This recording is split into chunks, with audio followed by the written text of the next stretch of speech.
If Middle East oil is cut off, we'd better be ready. Jimmy Carter isn't, and Ronald Reagan doesn't see the problem. John Anderson has the answer to the energy crisis. Under President Carter's program, our oil imports are down, conservation of energy is up, and we are moving towards energy independence. Anderson has been able to support much of President Carter's plan. Ronald Reagan's program would let the big oil companies determine our energy future. You can't make America self-sufficient in energy by hobbling domestic oil and coal production and eliminating all nuclear power. Ronald Reagan's plan is exactly the reverse.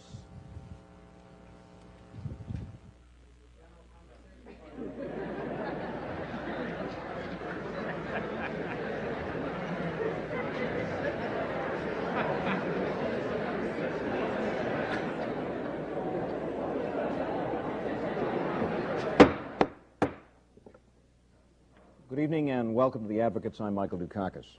This is the fourth in our special five-part series in which we are examining the major presidential candidates, their philosophies, their experience, and their approaches to the issues of this campaign. Tonight our question is, which candidate will best ensure a dependable energy supply? As in each of these debates, each candidate will have an advocate to represent him and a witness to testify on his behalf. Tonight arguing for Congressman John Anderson is Boston journalist and lawyer Jack Cole. His witness is Thomas Schelling, professor of political economy and chairman of the public policy program at the John F. Kennedy School of Government here at Harvard University. Arguing for President Jimmy Carter is Charles Nesson, professor and associate dean at the Harvard Law School. His witness is Stuart Eisenstadt, chief domestic advisor to the president. The advocate for Governor Ronald Reagan is William Rusher, publisher of the National Review. His witness is Congressman David Stockman, Republican of Michigan, and a member of the Energy and Power Subcommittee of the House Commerce Committee of the U.S. House of Representatives. Now, all three candidates agree that a major goal of this country's energy policy must be a dependable and secure supply of energy with less reliance on OPEC oil. They disagree on how to get there and on how well we've been moving toward that goal during the past 4 years. So tonight we hope we'll learn how each candidate sees the role of nuclear power, of coal, and of alternative sources of energy in our energy future, how much conservation each of them believes is necessary or appropriate and how it is to be accomplished, and whether or not governmental regulations on air quality or on land use should be strengthened, relaxed, or simply left alone. The answers that each of the witnesses gives to these and other questions will help us to decide which candidate can best handle our energy problems over the next 4 years. Advocate Jack Cole thinks it's Congressman John Anderson. Thank you, Governor. Yes, America, there is an energy crisis, and yes, it's a world crisis, and especially a free world crisis. For our part, we've got to produce, develop, and most importantly, especially in the short run, conserve, which is often much cheaper than producing. Conserve what fossil fuel we have. We've got to remember that whatever amount there may be, wherever it may be located, fossil fuel is called fossil fuel precisely because it's irreplaceable. Every unit we take out of the ground cannot be replaced. Until we can come up with an alternative liquid fuel to power our cars, which other less developed nations are doing right now, we are going to have to pay more for less gasoline. We're going to have to recognize limits, specifically the 55-mile-an-hour speed limit, which so far has saved not only a great deal of gasoline, but some 41,000 American lives. That is the truth. And that tough truth is the Anderson difference. The Anderson witness tonight is a man who well knows the dimensions of the world energy crisis. He is Harvard professor of political economics, Thomas Schelling.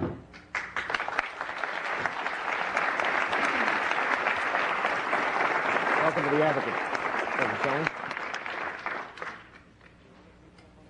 Professor Schelling, Governor Reagan, the minority party candidate tonight, seems to believe that we mismanaged our way into an energy problem, not a crisis, that we have an abundance of resources to take care of our needs. Is he correct, or is it more, as President Carter has said, time for a moral equivalent of war? Oh, I think now that there's a real war in the Persian Gulf, oil fields on fire and under air and artillery attack, two major producing countries out of business, we don't know for how long or who else also. Even Governor Reagan is willing to admit, I suppose, that there is an energy problem. It's a worldwide problem. U.S. policy didn't create it. And all of the coal in Wyoming and the shale in Colorado isn't going to make it go away. Well, all right, it's a problem, but why is it our problem if, as Governor Reagan says, here on this divinely placed continent we have all these wonderful resources? Oh, it may be their energy problem, it's our national security problem. There is no such thing as energy independence and no such thing as self-sufficiency as long as the lights can go out in Japan while we're burning Alaskan gasoline in American cars. We're absolutely committed to the defense of countries like France, Germany, Japan. We have 250,000 troops overseas in Europe and Korea to demonstrate that we consider our survival wrapped up in their survival. We all draw oil from the same world supply. They need it far more desperately than we do in a crisis. If we don't treat that as our problem, that means we simply resign from 30 years of aspiring toward world leadership, and we'd better bring our troops home. So Reagan says, no problem.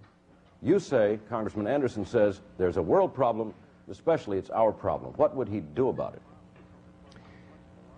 First, he would honor our international commitments. We have some.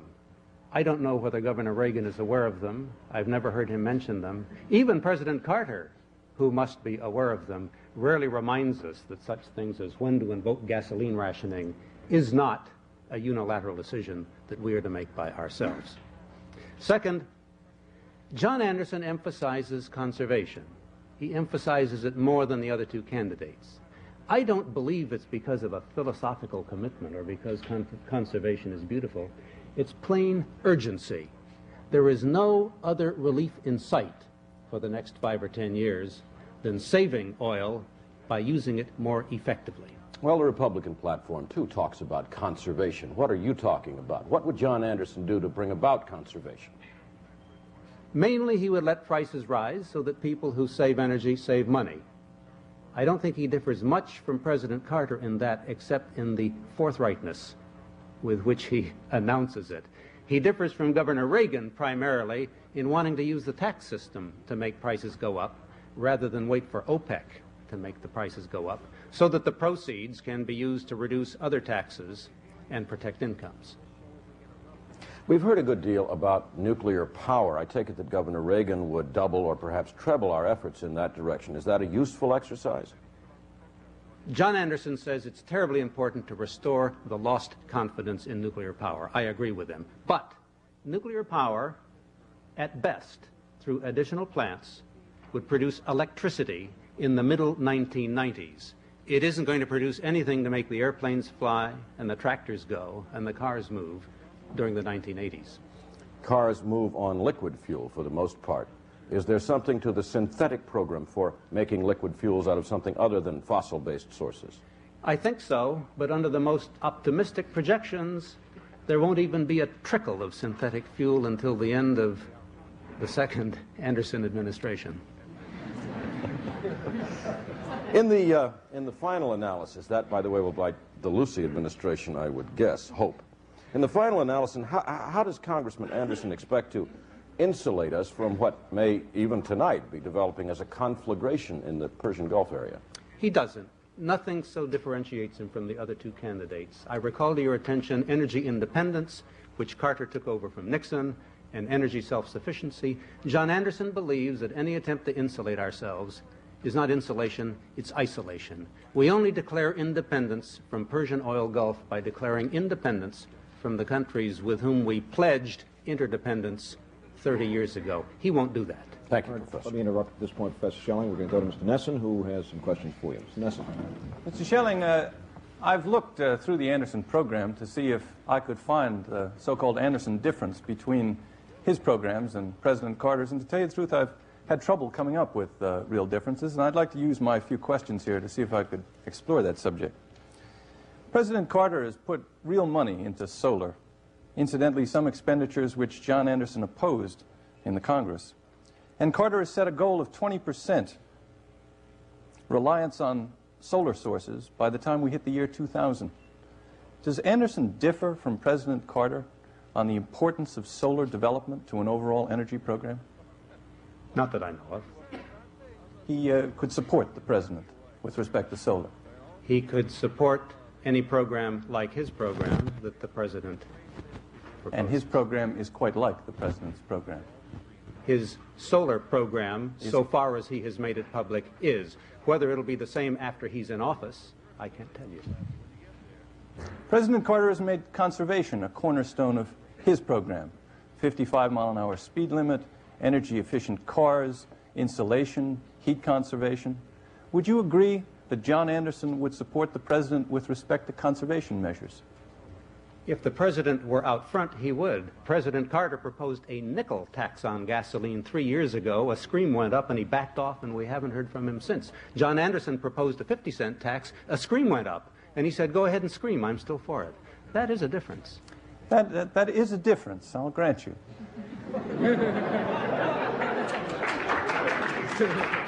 It's a difference that has Anderson in favor of something which seems pretty unrealistic politically, and has Carter being pretty realistic politically, I think. But Nothing let me try another one. Nothing is more realistic than expecting that if the president is unwilling to support his own proposal, unpopular proposal, the Congress won't be out front. I think it's very realistic to propose that the only way we will get the taxes we need is to have a president who's really willing to stay out there in front and tell Congress, follow me. Well, I think it's going to depend, is it not, on where you want to spend your capital in the world of political reality.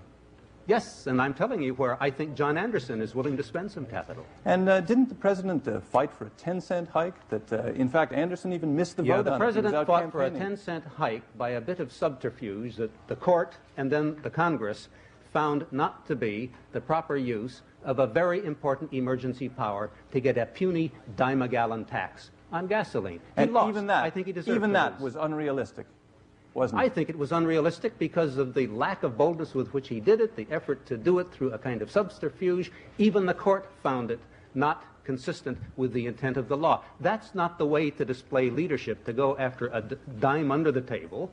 At least John Anderson will go down fighting for 50 cents above the table.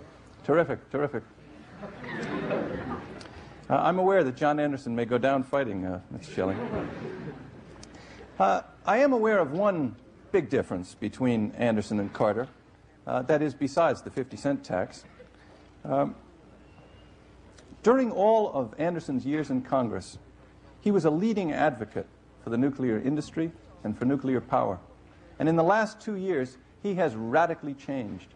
There's a big, big difference, isn't there, between the John Anderson of today and the John Anderson whose congressional record made him an outstanding zealot for nuclear power. Yeah, There's a big difference among the members of the Nuclear Regulatory Commission. There's a big difference among people who favor nuclear power. John Anderson said at 3 Mile Island it wasn't merely a loss of coolant.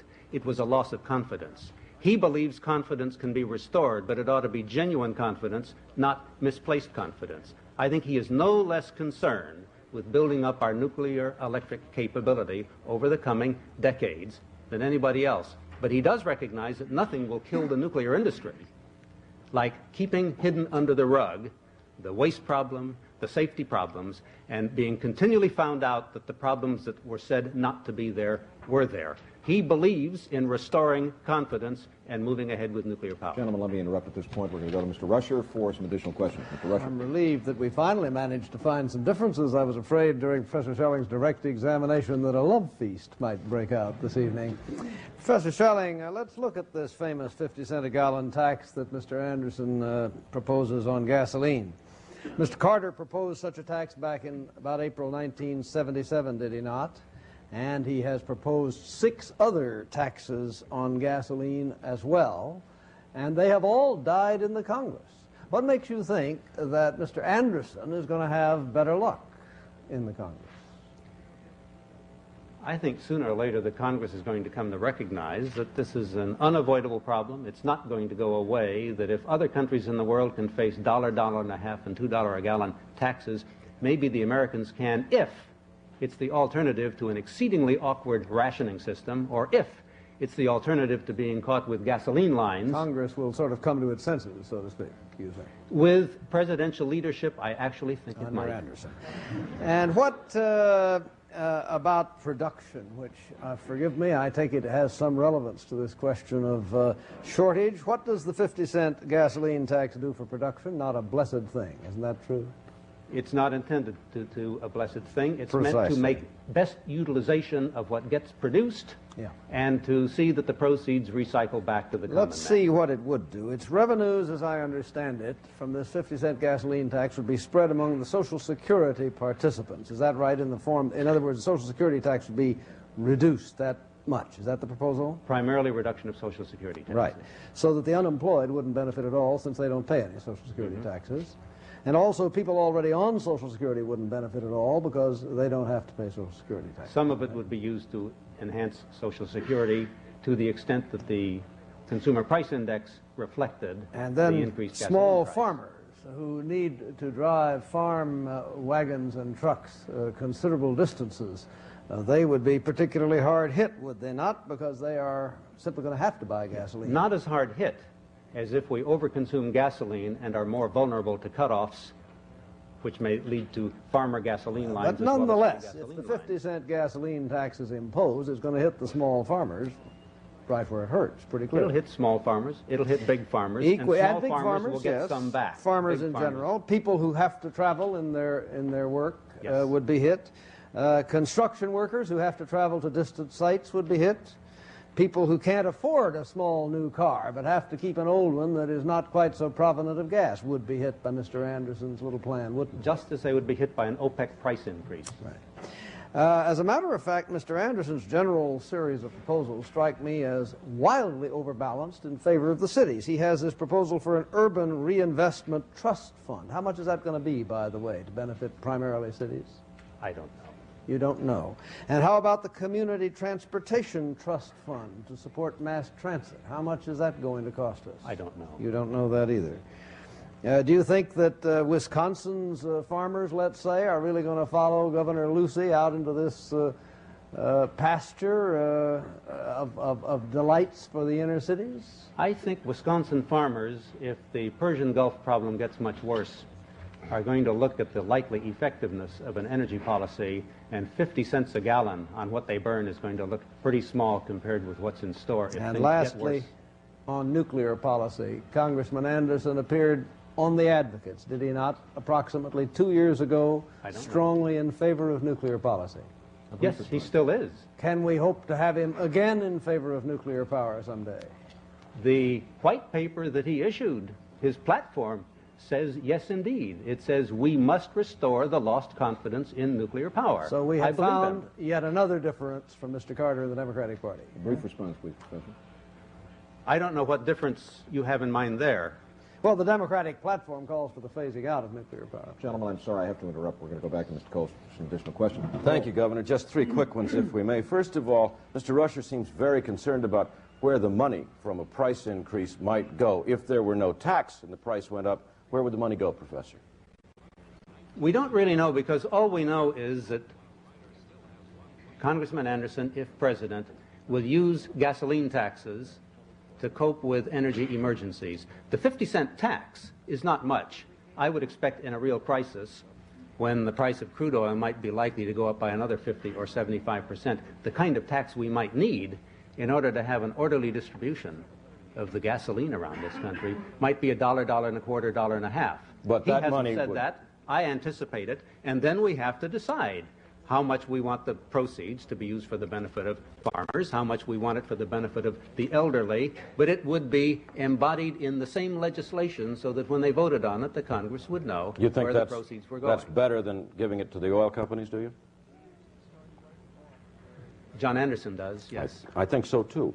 Now, in the worst case, if the Straits of Hormuz were closed, and we hear every day that somebody or other is threatening to do that, would President Anderson really know what to do about that? Would Carter know? Does Reagan care? Brief response.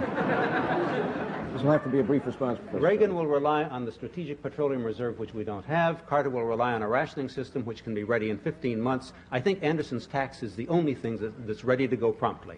Gentlemen, thank you very, very much. Professor Schelling, thank you.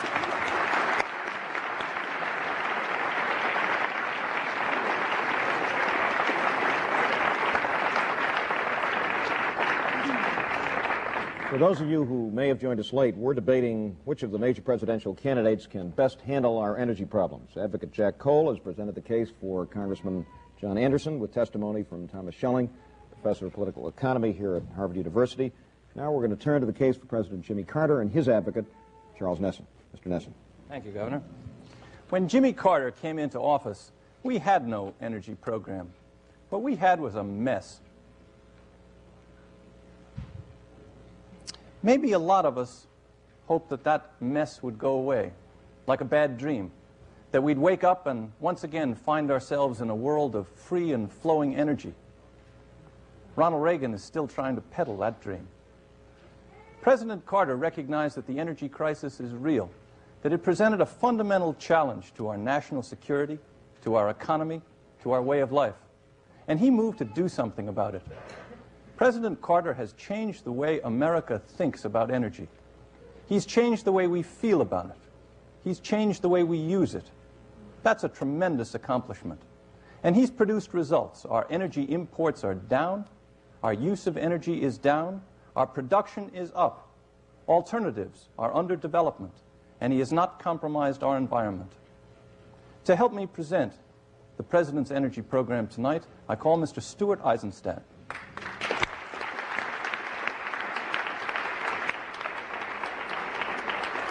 Welcome to the Advocates, Mr. Eisenstadt. Nice to have you with us.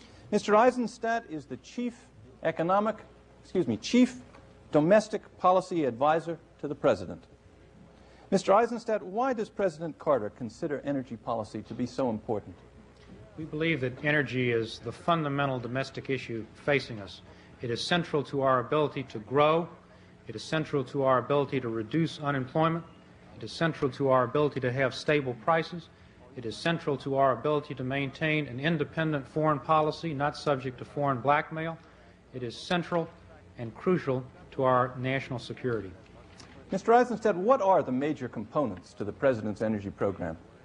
There are three major components. First, as a cornerstone, is conservation, husbanding and using efficiently the energy that we have in all walks of life, in the way we use our automobiles, in the way we heat our homes and our businesses, and the way we use electricity. Second is the production of existing fossil fuels, accelerating that production as much as possible. The use of coal, the use of crude oil, the use of natural gas.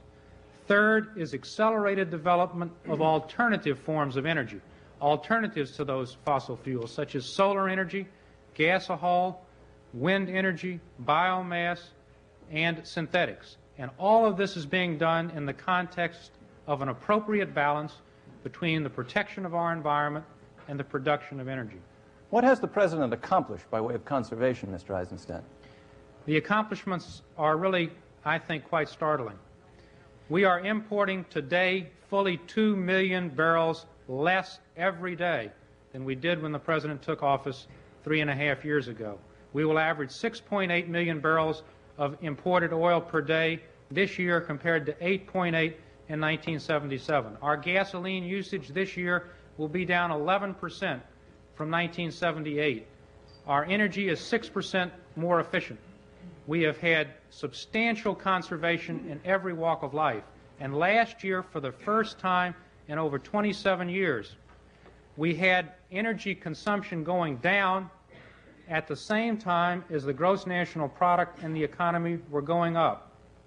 And what has the President accomplished by way of production of energy, Mr. Eisenstadt? With respect to production, we have decontrolled and let the price of oil rise to its real value. That process will be completed in October of the coming year. As a result of that policy, crude oil production is now up rather than going down as it did during much of the 1970s. Coal production in 1980 will be at its highest level in our history, over 800 million tons, and twice the level it was under our Republican predecessors. Natural gas will be at its highest level of production since 1974. And what has the President accomplished with respect to alternative fuel development? We have gotten the alternative fuels program started in a very real way. We've tripled research and development investments in solar energy. This year alone, in 1980, we will quadruple our gasohol capacity. We have started in a fundamental way what will be, I think, the most exciting and productive program for domestic investment in American history, and that is the development of synthetic forms of energy. That is, the development of clean-burning liquids and gases out of our abundant coal and oil shale resources. All of these programs are now in place. The tax incentives and the loan guarantees are all ready, and those programs are moving forward. We've also provided special tax credits for the installation of solar devices, and we have a new energy conservation and solar development bank to provide low-interest loans for both conservation and for the installation of solar devices. Mr. Nesson, you'll have a chance to ask Mr. Eisenstadt some additional questions. Let's go to Mr. Rusher for some cross-examination. Mr. Rusher. Mr. Eisenstadt, when was the Department of Energy started? When did it get underway? It was created 2 years ago by Act of Congress. 1978. That is correct. In 1979 already, the Inspector General said of that department, and I quote him verbatim, "We think it is almost certain that the amount of fraud and abuse in Department of Energy programming, now undetected, unprevented, and unpunished, is large." Close quote. That's pretty fast work, isn't it? I mean, well, first, I think it's important to point out, Mr. Rusher, that we proposed the legislation that created the offices of inspectors general throughout the government so that that type of problem could be rooted out. And that is an assessment, sir, that the current inspector general, the one who issued that report, would not issue a similar report on today because his findings have been taken to heart, steps have been taken by the secretary, and the programs are working much more efficiently and effectively. Let's see what else has been taken to heart. There is a presidential task force which has estimated that the petroleum industry had to file 60,000 forms a year with the Federal Energy Administration before there even was a Department of Energy. Now that you have 16,000 additional bureaucrats working on the question, do you think that the amount of regulation is going up or down? Well, first, I certainly have no tears for the energy industry. Its profits are up at all-time highs. There are more rigs in use this year as a result of the President's policies than any year in the past 25. And we will drill, the industry will, more oil and gas wells in 1980 than any time in our history. So it seems to me that the programs are working and that we're getting the increased production that we need. Professor Schelling mentioned the Strategic Petroleum Reserve that we don't have. Just to sketch in the background of that, President Ford set a goal of 500 million barrels in the Strategic Reserve by 1980, and Mr. Carter said approximately the same thing in 1977, except he said 1 billion would be better. There have been at least twice oil gluts in the market since then at which oil could have been bought for that reserve at big discounts below the OPEC price. And our present strategic reserve is 91 million barrels or 16 days worth of imports. The French have double that, the Germans more than double that, the Japanese quadruple that. Before I suggest to you the reason for it, may I have your explanation? You certainly may. We inherited a strategic petroleum reserve that was mismanaged and had severe technical problems.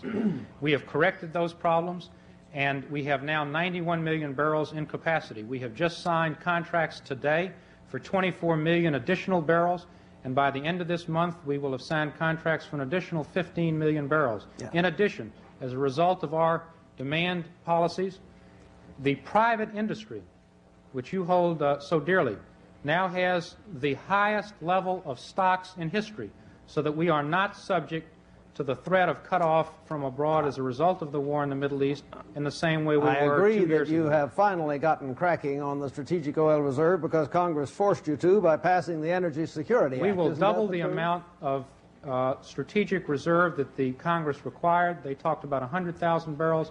We think we can do much better than that, and the contracts that I've just indicated that we have signed today are evidence of our commitment to do so. And the reason why you left the United States Strategic Reserve for 4 solid years as low as 91 million barrels, less than a quarter that of Japan, was that the Saudi Arabians have in fact been successfully blackmailing us. They don't want us to have a large strategic reserve, and you caved into their blackmail. No, That's sir, the simple fact. The reason is that it took a year and a half for us to correct the mismanagement and technical defects that we inherited.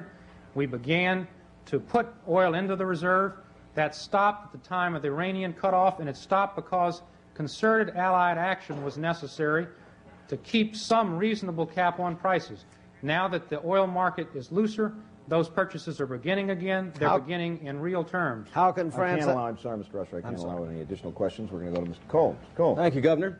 And first of all, Mr. Eisenstadt, let me give you an especially warm welcome to the advocates with the observation, if I may, that I'm glad somebody in the White House believes in debates. Now, sir, given the pace of developments in the Persian Gulf with both Iran and Iraq threatening the Straits of Hormuz, through which I understand passes 80% of the world's oil, are we ready? Now, specifically, that would certainly mean rationing in this country. The administration concedes that rationing would take 90 days to bring online, and that only after a 12-month period of what, perhaps you can explain to me what it means, the bureaucrats called pre-implementation.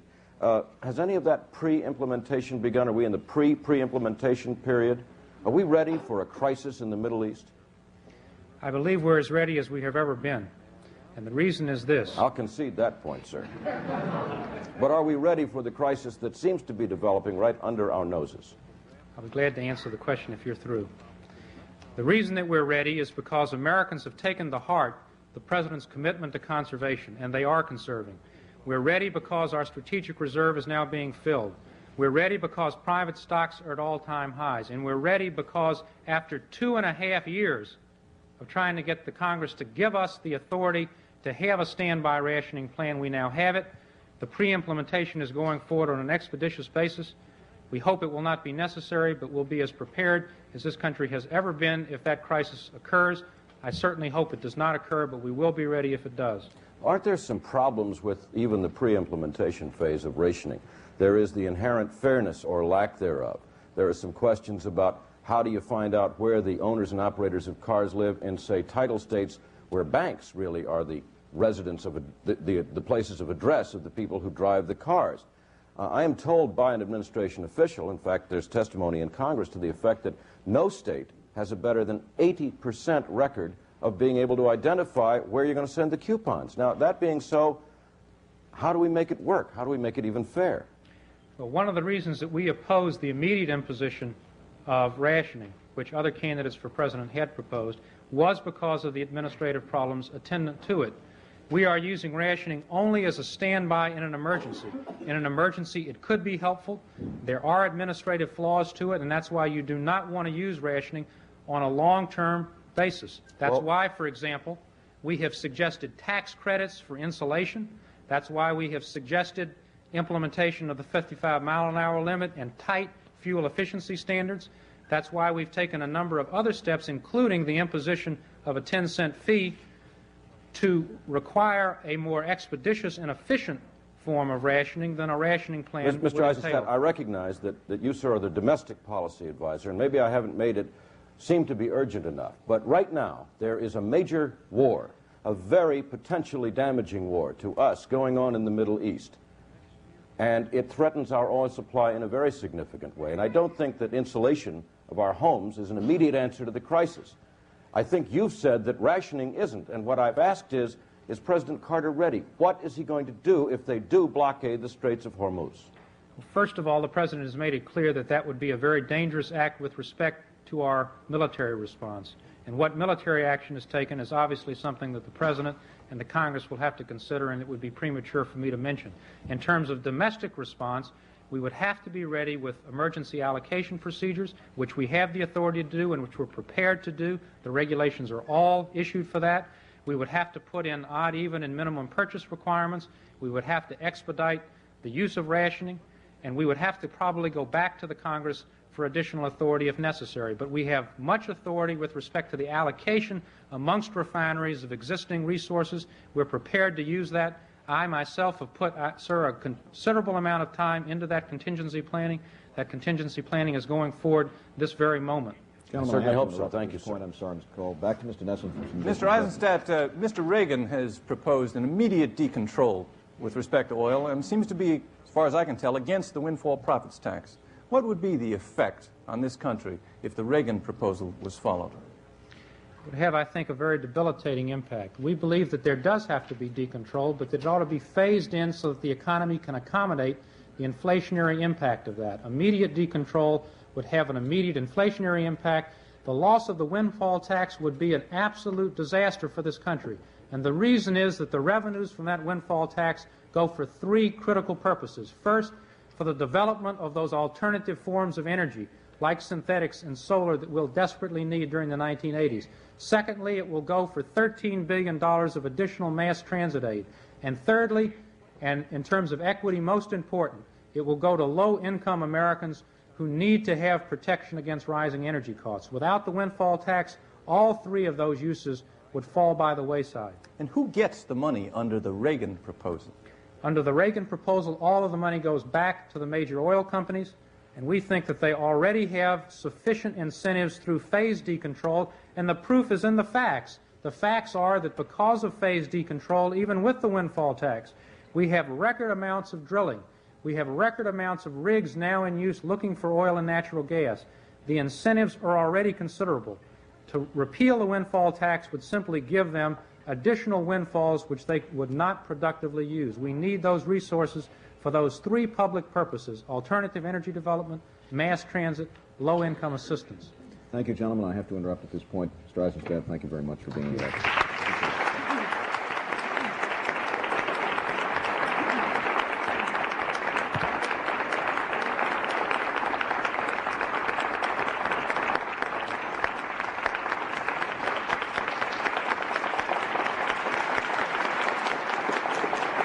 Now we've heard a witness for Congressman Anderson and one for President Carter. Now let's turn to the case for Governor Ronald Reagan, which will be presented by his advocate, William Rusher. Mr. Rusher, why would Governor Reagan be the best person to handle our energy problems in the next 4 years? It will give you some notion of the general level of competence of the Carter administration when I tell you that President Carter himself calls his energy program my greatest achievement. His first major step in response to the energy crisis was to blame it on the American people, which in general is unfair. Aside from an effete few who have made their pile and want to stop America in its tracks so they can enjoy it, the workers of this country need more energy, not less. Then Mr. Carter backed down on his own 1976 campaign promise to deregulate domestic gas and oil, imposed absolutely impossible regulations on the production of coal, and today is running on a platform pledged to phase out nuclear energy altogether.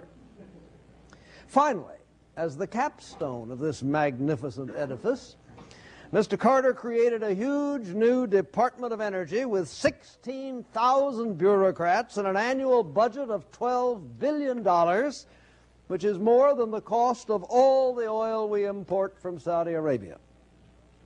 As you might expect, the net result has been to leave us right where the Arab states want us, heavily dependent on them for oil.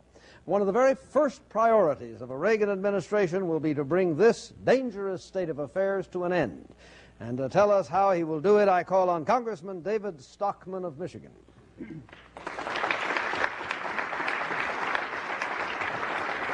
Welcome to the Advocates, Congressman. Congressman Stockman is a member of the Energy and Power Subcommittee of the House Commerce Committee. Congressman Stockman, what are the facts? Is America really short of energy? Well, let me paraphrase Stephen Decatur. I don't think we've even begun to fight yet in terms of exploiting the available resources that we have both to produce and to conserve. Our problem is a surplus of regulations, controls, and bureaucratic impediments. I won't even argue the production case. Everyone knows we've got centuries of coal. We've got abundant amounts of shale. Let me argue the conservation case and the solar case. The largest deterrent to the increase in conservation and solar utilization in our economy is the price controls on natural gas that the Democratic Congress and President Carter has insisted on maintaining in place for the next decade. They have made natural gas so cheap that it is not competitive to use conservation investment or solar. If we remove those controls, we could exploit that enormous resource far more effectively. How about this Carter program? We heard Mr. Eisenstadt say that production is up and consumption is down and our imports are declining. Is this true? Well, oil production is up since 1976, primarily because of 2 million barrels a day from Alaska. That was discovered way back in '69 when Mr. Carter was still slinging mud in Georgia. Conservation is improved. Conservation has improved. Consumption is down, primarily due to higher prices, and there's been a response on the part of consumers in the market. Our imports have declined drastically this summer because we're in the midst of the worst recession that we've had in this decade. That isn't a very enviable record. What is the truth about the strategic oil reserve that we discussed on the cross-examination? Well, there's been a lot of discussion of it, but it's clear that in 1977, if you looked at the world, the predominant priority of energy policy had to be to fill that strategic reserve with as much oil as we could possibly buy. We had a glut in 77 and 78, and the Carter administration couldn't get itself organized. We didn't put anything in. We had a glut in 1980. Secretary Duncan went to Saudi Arabia, and they said don't buy, and he didn't. Now, the suggestion was made before that we've been blackmailed. I think we have, for political interests in the Middle East, and we've left our economy bare, and we have no ability to protect ourselves if this war spreads. Briefly, what would you say of the Carter record on coal production? Well, Mr. Carter has given a speech every 6 months advocating a doubling of our national coal production. His agencies, at the same time, have been busy casting a net of regulations on both the production and the use of coal, and as a result, we've made almost no progress since 1977. And lastly, and most importantly, what would President Reagan do to change matters? What would his policy be? Well, I think he would have a number of very quick steps. He would aggressively move to build the strategic storage. That is the priority, the number one priority. We have got to have protection in the case of an outage in the Persian Gulf. Secondly, he would aggressively lease public lands, both in the lower 48 and in Alaska, to produce the oil and gas that we know is available. Third, he would roll back some of these regulations on coal production and use to a level that would be adequate to protect the public health, but would allow us to move forward on coal production. Fourthly, he would deregulate natural gas. We would get more gas production, but even more importantly, it would be the best thing we could do for solar and conservation, because then we would have a true market price, and these alternative sources of energy would be far more competitive. Congressman, I'm sorry, I've got to interrupt Mr. Usher. We'll be back to you a little later. Let's go to cross-examination with Mr. Cole. Mr. Cole. Thank you, sir. Congressman, I think you will agree with me that neither you nor Professor Schelling nor even Ronald Reagan knows how much oil there is left in the world, or even where it is. It might be under Alaska, as Governor Reagan thinks. It might, as the government thinks, be mostly out there in the Middle East. But the fact is, do you agree with me, the fact is that there is only so much of it. It's a finite amount. That's right. And do you agree with me that the oil companies, by and large, know where it is, they know how to get it out, by and large, No, they I totally control disagree with that. Oh, We're finding new sources all the time. We? Who's we, Congressman? I'm talking about... Are you finding them? variety. I'm not. I mean, isn't it the oil companies that's finding them? Well, let me just say, sir, that the overthrust belt in the Rocky Mountains is the most prolific source of new oil and gas we're finding in this country today. And who's 10 leasing years those ago, lands? no one believed there was anything there. Who's leasing those lands, sir? Isn't Who's it the big leasing 7 those oil lands? companies? Most of it is private land, and the rest of it is public land that was leased 10 or 20 or 30 years To ago. whom? To producers large and small. Here They're we go. the ones The oil that find companies, gas. in other words. Now, the oil companies are dealing with the supply, and every drop of it that they sell to us reduces the amount that's left and raises the price thereon. You go along with that, won't you? Roughly. Now, therefore, why should we trust the oil companies to put themselves out of business until they have sold us that last precious drop for, I don't know, $1 trillion an ounce? Well, as you say, sir, the oil companies are in the business of making a profit. They don't care what they make the profit on, and if they don't have any coal left to make a profit, they will produce a new energy technology and a new source to make a profit on. That's how the system works. There's nothing wrong with it, and I don't think your question really amplifies the basic problem. Well, you've said to me, and you've said publicly, that you are an exponent, a proponent of alcohol fuels. Do you really think that since God makes alcohol, I mean, if you've been on a farm, I'm sure, and you've seen a silo, and you know what silage is, and you know that when a cow goes down and eats what's at the bottom of a silo, he kind of staggers away. And that's because the silage is alcoholic in its content. Farmers have found for years that they can run their tractors on it. You're asking? It's a nice lecture on the nature of farming and fermentation, but I'm not sure what your question. Well, my question is, can we trust the oil companies to come up with alcohol which could put them out of business until they've sold us all that precious oil? I don't think we have to trust the oil companies. There are literally thousands of stills being constructed all over the country today to produce gasohol fuel. Some are oil companies, some are independent farmers, others are businesses that were formerly in other areas of economic production. It doesn't matter. You keep beating this red herring. My concern is not who produces it, but but that we have enough. And I'm going to encourage anybody that wants to produce any fuel source to get out there and produce it, get it into our supply system. You encourage to relieve production of the alcohol, Middle East do you? problem that you talk about. You encourage production of alcohol? Well, of course. Consumption's another question. You encourage production of alcohol. How come Governor Reagan doesn't? Well, I don't know where The Republican platform doesn't mention it. It is so obvious it didn't even need mentioning. Of course, excuse me. Economy of language. Congressman, your candidate is used to scenarios, I think, is he not? I think all of the candidates have scenarios. Well, he has and special apparently you experience do, with too. scenarios. Let's try one. The scene opens, it's January of Reagan year one. The Middle East war has escalated. The Straits of Hormuz have been closed, perhaps, and our allies in the International Energy Agency call for a summit conference, and they invoke the emergency procedures, and they call on us for government action to conserve. Does President Reagan go to such a conference, and what does he say? Of course he goes, and of course he doesn't use the rationing plan that President Carter has been developing, because it won't be done until next November. What he does propose is that we have some system for equitably sharing the supplies that are available from around the world. And there are a lot of areas not touched by this conflict, and don't forget it. Indonesia, the North African countries, Mexico, Venezuela, the North Sea, and the United States. Any place that is a doesn't good use oil share is of not world touched oil by this production. conflict. Gentlemen, Is there sir, I any have such to place? interrupt. We're going to go over to Mr. Nesson. Nesson. Congressman, let's talk a bit about conservation. President Carter regards conservation as a cornerstone to his policy. So do we. Well, Governor Reagan, at least as I've heard him quoted, thinks of conservation as something that means we'll simply run out of energy a little sooner. I Doesn't don't sound think very that's important. correct. Conservation is using it more efficiently. That's why we're for a market approach. That's why we won't artificially subsidize the price of oil and gas. Well, that's why we believe we would get more conservation. I'm delighted to hear that you're for conservation. Now, perhaps you could explain to me why, with respect to the conservation measure that is probably most familiar to all of us, the 55-mile-an-hour speed limit, which is estimated to have saved 40,000 lives since its inception, 228,000 barrels of oil a day. Perhaps you'd explain to me why Ronald Reagan is against the 55-mile-an-hour limit. Let me say we're not against it. We said we ought to let the states determine it. Number two, it doesn't really save very much energy, about 4 minutes per day of OPEC production. Number three, the reason for a speed limit is safety, not the use of fuel.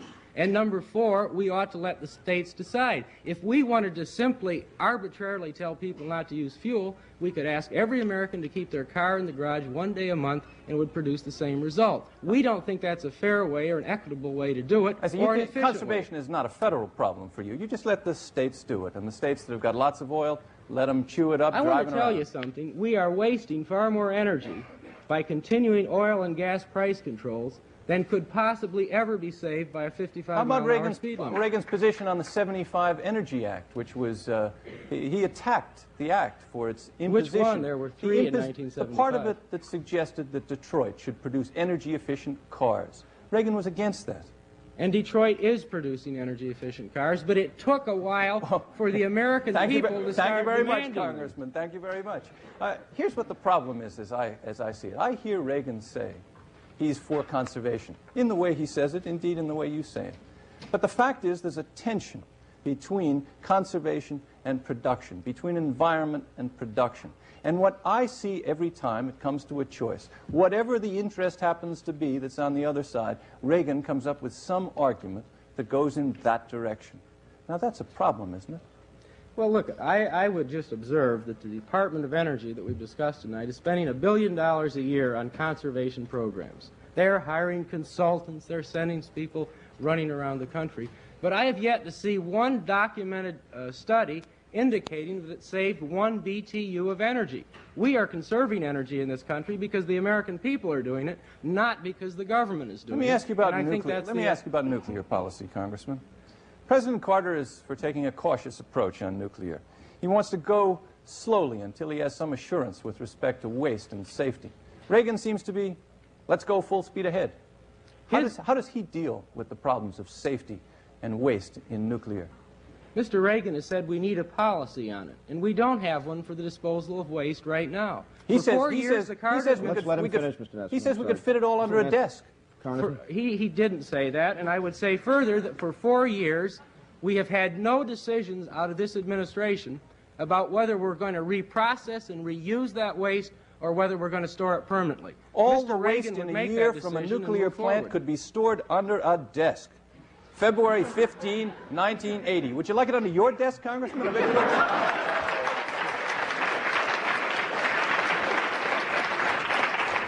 Mr. Nesson, a brief response from the Congressman, and then we're going to have to go back to Mr. Rusher. I'll decline that. Okay.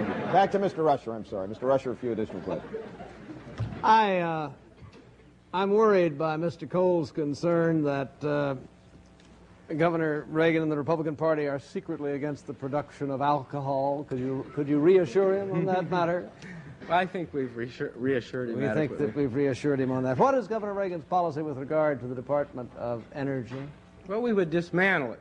We would ask the 16,000 people down there to help solve the problem by going out and prospecting for oil or developing a better car or insulating a few houses. Some of them They could are do not far the more prospector type, I suspect, some of those That's people. the problem. However, even if they just got off the backs of the American people, it would be That a was net my plus, point. right? They would do more good prospecting And for oil. may I ask, in respect of the oil lands, which it appeared out west were leased by, of all people, the oil companies. May I ask, if not oil companies, who you would expect to lease oil lands? I can't.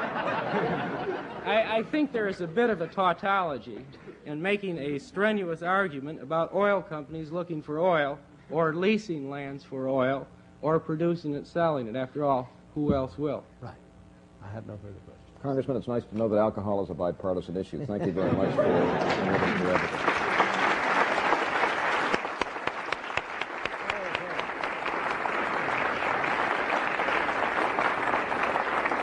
We're now going to give each of our advocates an opportunity to sum up with a brief closing argument. We'll begin with Mr. Cole. Mr. Cole. The greatest power on earth, as we like to think of ourselves, is running out of gas, and we've got to do something about it. Now, the minority party has told us tonight that all we have to do is leave it to, yes, the oil companies. But the oil companies know better than we do that there's only so much of that fossil fuel left in the ground. They know, too, that every drop they sell us raises the price of what's left. So they want to sell us that last precious drop, and then they will get around to addressing some alternatives. Now, the incumbent has had 4 years to make the tough choices that he first talked about in that famous meow speech, and he's made them, all of them, which really means that he's made none of them. With the result that if the Middle East blows up, if the Iraqis or the Iranis or the Russians or the Saudis or somebody else closes the Straits of Hormuz, we're backed up at the pump again, and this time for a long, long time to come. The tough truth is that we have got to conserve. We've got to drive fewer miles, and we've got to drive them more slowly and move with deliberate speed into a new and more secure world of energy interdependence. To do that, we need the leadership of President John Anderson. Thank you, Mr. Cole. Mr. Nesson? Mr. Nesson. I'd like to take this final minute to talk to Anderson voters out there. I'd be happy to talk to Reagan voters, too, but if you can ignore what President Carter has accomplished in the energy field, and if you seriously believe that we should commit our future and our security to the oil companies, then you're well beyond my persuasive powers. So it's to Anderson voters that I would like to speak. I ask you to consider how much President Carter has accomplished, and how much of his program Anderson has been able to support, and how little difference there is between the Anderson program and the Carter program. And then I ask you to consider the harsh reality of this three-way election campaign. A vote for Anderson is a vote for Ronald Reagan. A vote for Anderson is a vote to dismantle a large part of the energy program that Anderson would support, to turn us over to the oil companies, to turn us back on conservation, to compromise our environment. If you truly care about Anderson's energy policies, then you should support President Carter. Thank you.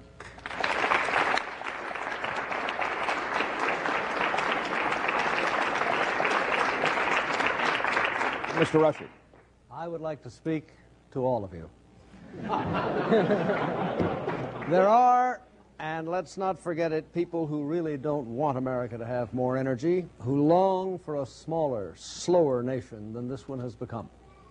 And I'm afraid Mr. Carter and Mr. Anderson are not above competing for their votes with honeyed code words like ecology. But as Ronald Reagan has very properly said, people are ecology too. And the people of America are going to need more energy, not less, in the years ahead. In a world as insecure as this one, we simply cannot permit ourselves to continue to depend on the Arab states for oil. There's plenty of it right here in North America, and virtually unlimited supplies of coal and gas as well, if only the federal government will get serious about deregulation. But do you think Mr. Carter's huge new Department of Energy is a step away from regulation or toward it? And don't forget the Democratic platform, which promises to eliminate all nuclear power over a period of years. Ladies and gentlemen, vote for growth, vote for prosperity, vote for the future, vote for Ronald Reagan.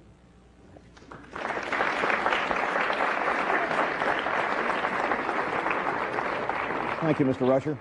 This brings us to the close of tonight's debate. For those of you in our audience who are familiar with our past programs, the Advocates has changed its format a little bit. As you may have noticed, for this series of 5 debates, we are not asking you to send us your vote on the issue of tonight's debate, but we do welcome your comments, and we hope you will send them to us at the Advocates, Box 1980, Boston 02134. And, of course, we urge you to vote on this and the other issues that we've been debating on these programs on Election Day itself.